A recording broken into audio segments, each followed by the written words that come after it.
All right, what's going on, everybody? 10 Tampa Bay Chief Meteorologist Bobby Deskins here, and boy, oh boy, is it hot out there. See if I can go ahead and get this to switch. There we are. Oh, how's everybody doing out there? Good to see you.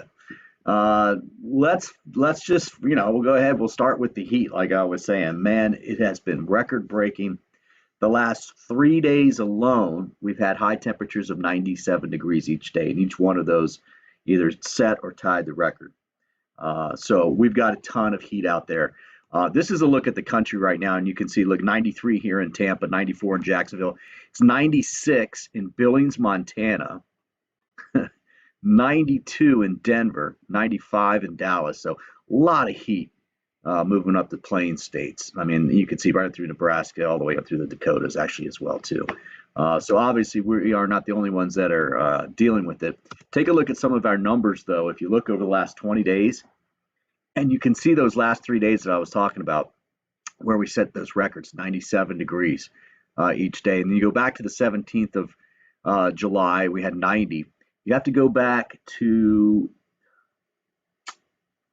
I want to say it was the 11th, that we had 89 degrees. And we were just about ready to set a record. The record's like 36 days with 90 or better. We may still even get the record now moving forward, but that one day stopped us. We've basically been at 90 or better since June 5th. It's been 2 or 3 days since June 5th that the high temperature has been in the 80s and not the 90s. So yeah, it's been a hot one. And in fact, with July behind us now, we've got a new record. Right, we've got 86.3. That was the average high temperature for the entire month of July. So that's when you take the daily high average, and you average it with the daily low, and then you do that for every day, and you average that number, and you come up with 86.3 degrees. That's not only the highest and hottest July, but obviously it's the hottest month ever for us. And the records go back to 1890. The old record, though, was 2018, wasn't that long ago. Look at this one. If you take July and June, you put them together, they hold the record now for the warmest consecutive 2 months.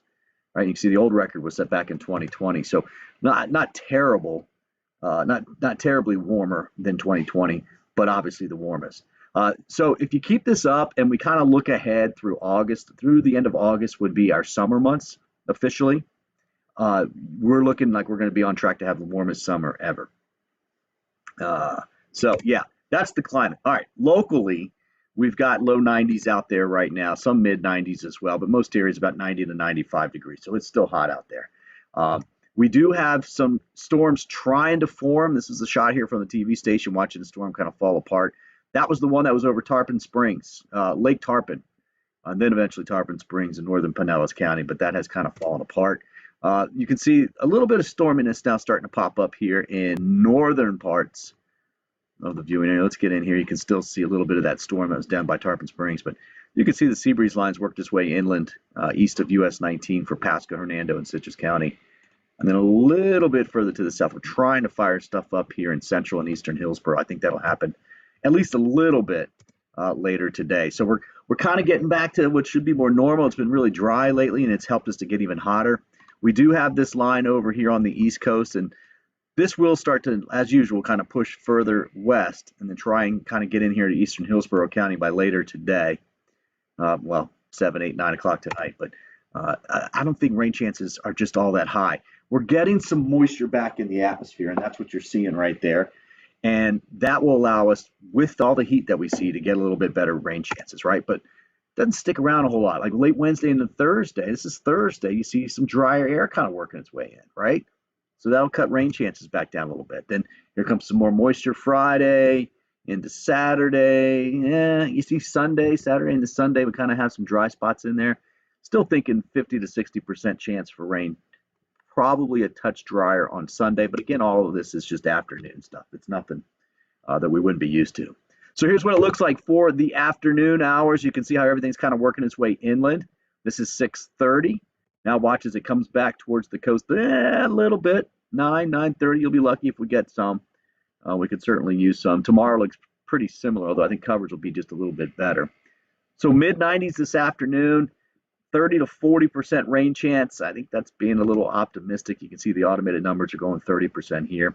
Tomorrow, about 93, 94 for a high, and we're going to go up to about 40 to 50% chance for showers and storms, just a little bit better than what we'll see out there this afternoon.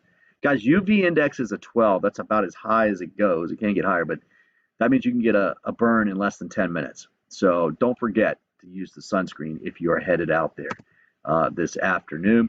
Chance for rain, look at that. You can see it's basically coming up and then dropping down with that dry air and then trying to come back up. These numbers, all of these numbers are a little high for me. I might have to bring everything down. The latest trends are kind of a little bit drier, but either way, it's more rain than what we've seen over the last few days. So that will help a touch with bringing down the temperatures. So instead of 97 like last weekend, next weekend right now, we're thinking about 94 degrees with those afternoon showers and thunderstorms. So pretty typical. Now, let's talk tropics. Here we go, guys. Again, it's staying quiet. I mean, the month of July has been very, very quiet. Colin, obviously, was the last system that we had. However, now having said that, we've got a couple waves that we're watching, nothing big that we expect to develop, at least not in the next 5 days. But look where we are as far as the averages go, right? So you can see where this white line right here where it says today, right? So you can see where hurricanes and tropical storms form, right? This is all storms, all tropical systems. The yellow is when we see hurricanes, basically the same, it's just less. But you can see where this is where we really start ramping up to September 10th. That's when we get our statistical peak. So I think it's something like 93% of all of the tropical systems we see come after August 1st. Andrew was after August 1st, right? It was in the end of August. Irma, same thing, although Irma is obviously an eye storm, so it was a little bit later. But look, this is the time to be prepared, right? Just because it's been quiet now and the last month, it doesn't mean it's going to continue to be. So don't let your guard down. Now, look, there's been a ton of dust. That's part of the reason why we've been having less rainfall. We've been drier. But if I put this into motion for about a week and a couple days, look at all this dust coming across the tropical Atlantic and the Caribbean. Now, that dries out the air mass, and it makes it tough for storms to form. So this is about a week and a half's worth of data right here. And so you can see still a ton of dust. This time of year, we'll be watching out in, you're looking out in here for development, okay? And you start looking a little bit further to the west. We can always get it down in here, right? So we know that, but we start shifting our eyes to the east a little bit, and that's the area where we have all this dust out there. So fairly dry right now. Again, the next 5 days are fairly quiet. The GFS is trying to bring in something right up here and then up towards Texas. It'll probably lose it in a run or two, but it's something to keep an eye on. Otherwise, things look to remain on the quiet side. And there's that 7-day forecast, including today. It's up about 95 today. It's not really far off of that all the way through the weekend. Look at the 94s we have on the 7-day forecast. It's just not going to change that much. Overnight lows will change a little. Instead of about 80, 81 degrees, if we can get some decent rain, they will cool things down just a little bit. All right, guys, that's it. I'm going to make it a short one so I don't hold you up. I'll go back through here and check some of the questions that you guys may have. Bakersfield, California, 101, all 100 and higher here. Oh, yeah. Damn, man, Pamela, I mean, can't imagine. Although it's a dry heat, right? We got to say that. We're sitting in the humidity here in Tampa. It's too hot. The heat does need to go away. When's the hurricane? John, if I knew, that would be crazy. Watching for the East Coast, Florida hot. Again, John, you kind of heard all that stuff about the next 5 days and next couple of weeks or whatever, but I think things are basically going to stay quiet for the next 5 days. It's not going to stay that way. So don't let your guard down for the hurricane season. We are just kind of getting into the meat of it. September 10th is the statistical peak where after September 10th, we start to see fewer and fewer storms. But I mean, from August 1st going out through early October, you kind of can see the same amount of storms. All right, guys. Hope you are having a great afternoon out there.